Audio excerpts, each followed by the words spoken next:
Habari zenu? Salama. Are we okay here or we need to go back a bit? No. Yes, we are.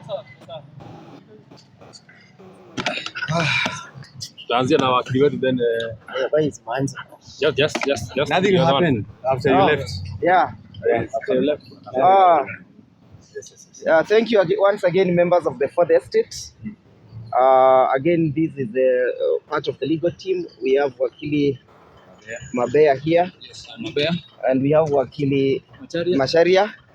And Manso was also with us. And we want to communicate to the world about the frustrations that we have had at the DCI headquarters today. As it has gone on record that yesterday we were summoned at the regional headquarters where we appeared and declined to write any statement of whatsoever nature, electing to exercise our rights to remain silent. So today we were invited again to the DCI. We are joined by a senior counsel, Maanzo, Senator for Makueni. He'll be weighing in. But again, even when we came here today, we reported here at 7 o'clock as directed by the office in Nyeri. We have spent the whole day waiting for a decision to tell us go home. So we've spent the whole day waiting for somebody to come and tell us go home. Again, when we came here, they sought to interrogate us, and we told them that our position is as it was in Nyeri, that we are electing to remain silent, and that we are victims and not aggressors, and that if they were candid with what they are doing, they should go and look for the aggressors, because the aggressors are known. So we declined to cooperate with them on the basis that, again, we are not obliged whatsoever to assist the police in their investigations. We again told them we have a right to remain silent and not to do anything that may be perceived as if we're incriminating ourselves. So that's a frustration we have suffered today. No statement has been taken from us. Nobody has told us where we are here. We have just spent a whole day seated and warming the DCI seats. May I allow Mr. Maanzo, my senior, to weigh in? Yes, thank you. Let me say that the day has been busy, and it has been an exercise in futility. First and foremost, if you are a suspect, then you must be informed what you are being charged with, and then you have options at Article 49 and 50, and you have rights as an accused person. But unfortunately, the people who have been victimized are the ones who are supposed to be investigated, instead of the people who caused problems. And I want to say what happened in Limuru is a very serious security matter, and the security agencies in this country must take it seriously. Some people have been mobilized. They have taken it upon themselves to disrupt social functions. Kenyans are scared of the Subarus without number plates and with hooded persons. We want to know who those people are, because the DCI today has assured us that those people are not in their department. We want to know which department of government they come from, and why are they harassing innocent Kenyans?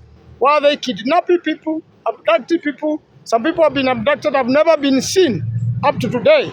Really, we want to get to the bottom of this, and as members of parliament, we are going to summon the acting Minister for Interior and for Internal Security, so that he can explain, while we wait for a new minister, he can explain why are there abductions and arrests, and also unconstitutional and something which doesn't follow the law at all, extrajudicial activities in the country, so that Kenyans can be informed under Article 35 of this country, so that we can know how to improve our security and make sure that every single Kenyan is free, is not afraid of abduction, is free to express themselves and look forward to a better Kenya. So we are waiting. The last word from DCI today was they will summon our clients anytime. So when they summon, we are going to obey the summon, and we are willing to assist wherever we are able to without incriminating ourselves, and without our people getting harassed unnecessarily. Let them find who was bringing down the tents where former Deputy President Gachagua was seated. We want those hooded, masked people to be arrested and face the law. Mr. Mabea has Just a question for Akili. Okay. My name is William from TV47. A quick one. Talking of Senator from Kiambu and also member of Parliament from the former MP, were they appearing before DCI to offer information on what happened at the burial or as suspects? They had been called as suspects, and they were told that in fact they are the ones who caused damages to themselves. They are the ones who attempted to murder themselves. Ridiculous charges. I am very sure the government knows and has an idea. The people who disrupted the funeral and the people who injured quite a number of people, destroyed a lot of seats, destroyed property belonging to that family, which was bereaved. Those criminals are known and should be brought to book. And the government knows very well. The member of parliament, the senator for Kiambu and the former member of parliament for Rimuru are mere victims. For the first time in Kenya, we have seen a victim be victimized further and be accused of victimizing himself. but yesterday when we were called at the DCI, the summons that we received on Thursday evening, they indicated that we were going to give information. They suspected we were holding information that might be useful in their investigations. We wrote a letter to them informing them that we have no information, that your guess is wrong. We do not possess or hold any information that may be useful. So yesterday, again, we followed up those summons in anticipation that we are only going to perhaps shed light as invited, again, electing to remain silent. But when we were leaving Nyeri yesterday, the statement, the statement on cautionary statement that we was given to us, we were being labeled as suspects, that we are being suspected of malicious damage, suspected of giving false information. That is to say, when our client, the former member of parliament for Rimuru, says that I was abducted, they are saying he's giving false information. So they want to charge him for that. They are charging us for malicious damage. It is our vehicles that were destroyed. It's our vehicles that were damaged. So we are now suspects. They had even placed suspicious charges of attempted murder. That is to say, we are attempting to murder ourselves. That's the ridiculous aspect of this whole process. Mr. Mabea will address you, then we shall invite the members of parliament. Yes, just a few. I wish to indicate that yesterday, actually, the High Court issued orders of participatory bail, restraining the police officers from arresting our clients. So the investigative authorities are quite aware of the existence of such orders, and we wish to state that the manner in which they have been detained an entire day at the DCI headquarters, and yesterday they were also detained in Nyeri, the same is akin to trying to circumvent the said orders. So we'll be moving back to court to file a contempt of court against the DCI, in which it is our claim that it is illegal to just arrest our clients when there are orders. That is all. Thank you. Okay. Yes, Yes. Thank you very much. I have never been idle as I've been today. Sitting at the DCI boardroom from 8 in the morning up to now. Yet we were very clear in the morning at around 8 that we are not obligated to give the DCI any information to help them with the investigation. They are the DCI. I'm not, or we are not. They should investigate and tell us the outcome of the investigation. Then we deal with that one later. But I want to take this opportunity, thank the people of Kiambu, the people of Mount Kenya, and the people of Kenya who have been standing with us in solidarity, telling us itapita, and telling us they already know what the government is doing. And I want to tell you, a good reason. Maybe you're asking why we decided to keep quiet. As I said, one, we are not obligated to give the DCI any information. And two, we do not trust this government. We do not trust it to give it information first. Then they go manipulate it and create other statements from other people they might be bringing to incriminate us. So we are saying, you go do your investigation. And then if there is an issue, we meet in court. And I'll say that we will not be cowed. Anytime DCI invites us here, DCI, we will come. But I urge the DCI and the police or anybody else who is being involved or used politically by the government machineries that they should also understand we are the people's representatives. Today, we were voting in parliament. And you know, the Senate is not like the National Assembly. The Senate is not like the National Assembly. Our vote counts per county.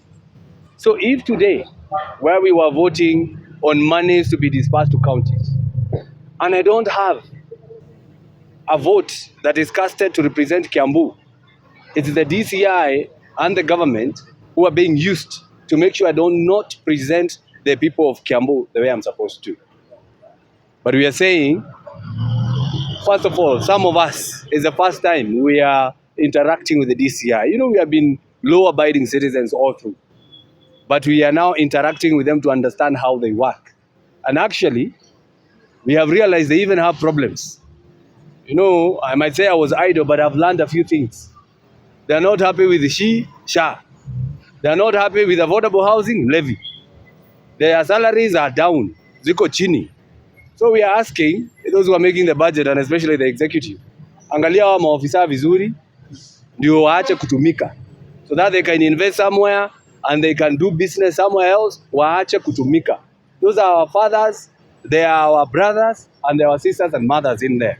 So we have learned a few things, and I'm telling you, we are going to represent them. And I'm going to bring an amendment that teachers and police officers should not be paying that affordable housing levy.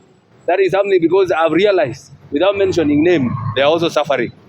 But nevertheless, we have told them and we have asked them and we have urged them not to intimidate, not to do arbitrary arrests or intimidation by the Subarus and all that.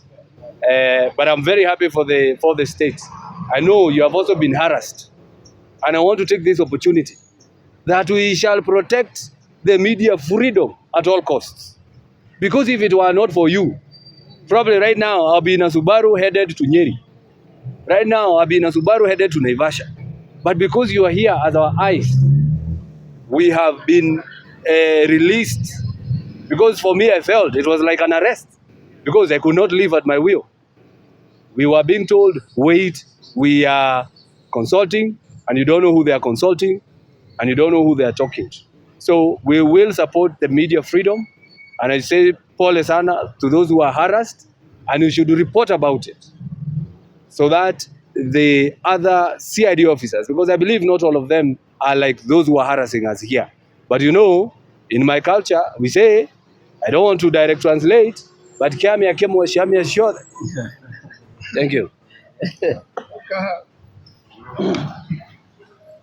Well, let me start by saying I associate myself with the sentiments that have been expressed by the legal counsel, and of course my Senator Karungo.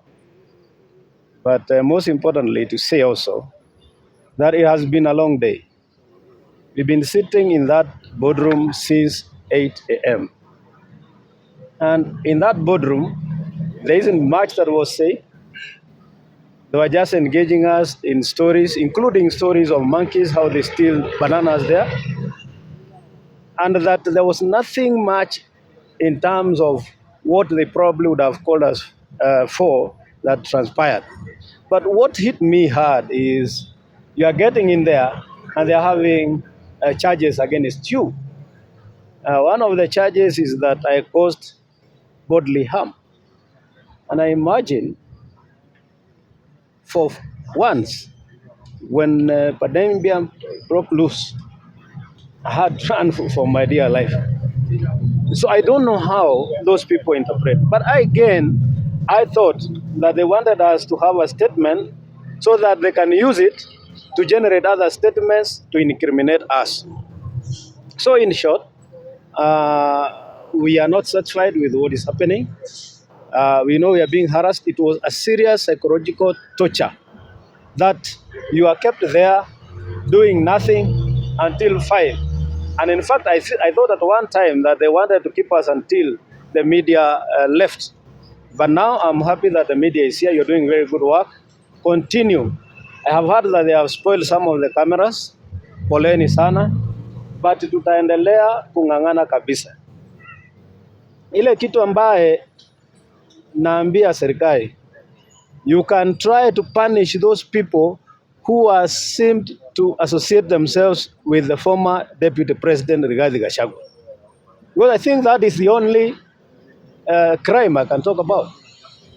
But we shall not relent because the 2010 Constitution gives us the latitude to associate with whoever we want, freedom of speech, freedom of expression, freedom of association, and we are going to exercise them as much as they will be running after us. We shall be going there if they want us to go, but we shall fight for our rights. It is unfortunate that this is happening in this country when you have the 2010 Constitution. Maybe let me say something very, very quickly. I have read, because I'm a fairly young legislator, the youngest at the Senate, I've always read about detention without trial. But I actually feel that, and I actually know that today I have tasted detention without trial, because on our own motion, we walked to the DCI out of the summons that I had given to 2 of our colleagues. And once we got in there, we have sat there from the introductions that we made, and from the point that the client or the 2 colleagues said that they want to exercise the right to remain silent. We have been sitting at the DCI since 7 in the morning until now it's going to 6 in the evening. So that's about more than 12 hours just seated doing nothing. And more punishing is that we were restricted in our movement. We walked voluntarily. We could not be allowed to even go out.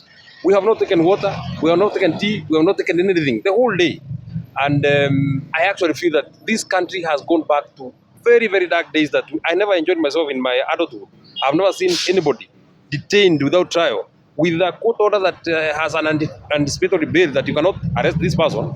So now, since they could not arrest the 2 of the colleagues, they decided to punish us by telling us that investigations are ongoing. We were speaking about amongst ourselves. The DCI, from the director, the person who has just told us that we have no case to answer or we have nothing to say, they have not engaged us the whole day. Just they were telling us that we are waiting for further orders. The next officer comes and tells us we are waiting for further orders. Another officer comes and tells us we are waiting for further order. Another officer comes and tells us we're waiting for further orders. Until the director himself of serious crime came and told us, we are so sorry that we have been keeping you for this long. We don't think that there's any reason to hold you here. That was 5:30. There's any reason to hold you here. We allow you to go home. We shall call you next time that we require you. And they had specifically told us to come at 7. If indeed they knew that they have to consult many people, they would have told us to go to Parliament. We would have gone to Parliament, would have done our legislative job, and then would have come back here at 4, 5, 6, because there was nothing exactly that was ongoing. So this country is going back to very, very dark days. In fact, it cannot be the days of Uhuru Kenyatta. They cannot be the days of Mwai Kibaki. This country is going back to the days of Daniel Moi. And I want to imagine that President William Ruto wants to walk in the direction and in the footsteps of Daniel Moi. That is why he was fighting you, the media. I mean, what wrong had you committed by just coming to try and cover these proceedings? And I would actually want to say, had you not been here, I want to imagine that we would not have even been allowed to go home. The reason why we have been allowed to go home is because they knew that you are still here and you're waiting for us and you have to report to the people back there. So we want to thank the people on the social media, we want to thank the people of Kiambu, the people of Mount Kenya, the people of Kenya who have stood strong and who have pointed to these excesses and the powers that are being exercised by the government and President William Ruto, because the DCI was here and they're saying they are consulting a higher authority. In my opinion, the highest authority that would be consulting then would be William Ruto. Because if the decision was to be made by the DCI, he was here in the morning. He would have made that decision and would have gone home. There's nothing that we have said for the 11 or 12 hours that we have sat in that boardroom. We have not said anything. We have not been asked anything. We were just seated there. At least they would even have given us water to keep us busy or to even keep us alive. But nothing. When it is that we are now told to go home. Finally, I have said and I want to reiterate and address this particular point. If the intent is to intimidate us so that they can test our resolve, I want to commit that our resolve is extremely deep. Even if they locked us in, even if they took us to the police station, even if they were to produce us in court, even if they were to prefer charges, fabricated charges, because I actually imagine that in that charge sheet, they should not have written attempted murder. The only way it would have been written, it would be attempted suicide. It cannot be murder because you cannot kill yourself. You cannot hire goons to come and kill you.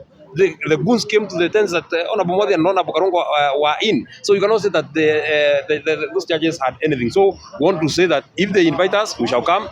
If they invite us at 7, we shall come. If they invite us at 8, we shall come, whatever day. But they must, and we have also said, as we were making our closing remarks to the DCI, we have told them that we are also public servants. They should also allow us to serve our constituents. We cannot spend our time here. We spent the whole day yesterday. We never went to Parliament. We spent the whole day today. We never went to Parliament. They want to invite us again on Monday or whatever day. When shall we work for our people? I don't think I have anything more meaningful to add. Thank you. Thank you. Vernacular.